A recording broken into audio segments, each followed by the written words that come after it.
রজমকৃত শয়তানের কবল থেকে আল্লাহ তাআলার কাছে আশ্রয় চাচ্ছি। সম্মানিত দর্শকবৃন্দ, আপনাদের সকলকে জানাই সালামুন আলাইকুম। আমাদের বাবার সত্য পরিচয় কি? আমাদের বাবা, মিল্লাতের বাবা ইব্রাহিম রাসূল। 22 নম্বর সূরা আল হজের 78 নম্বর আয়াতে আল্লাহ বলে দিয়েছেন মিল্লাতে আবিকুম ইব্রাহিম। আর 3 নম্বর সূরা আল ইমরানের 95 নম্বর আয়াতে আল্লাহ বলে দিয়েছেন কুল সাদাকাল্লাহ, তুমি বলে দাও আল্লাহ সত্য কথাই বলছেন। ফাত্তাবিউ মিল্লাতা ইব্রাহিম হানিফা ওয়া মা কানা মিনাল মুশরিকিন। তোমরা সবাই মিলে ইব্রাহিমের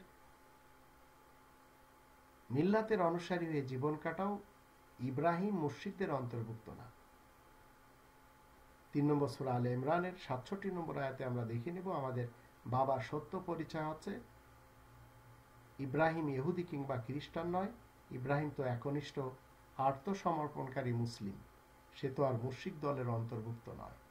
তো বাবা যদি মুসলিম হয় তো আমরা তার সন্তান, আমাদেরও মুসলিম হতে হবে। আর এই মুসলিম হয়ে জীবন কাটাতে হবে, মৃত্যুকালীন মুহূর্ত পর্যন্ত মুসলিম থাকতে হবে, অন্য কোনো নামে চলা যাবে না এই পৃথিবীতে।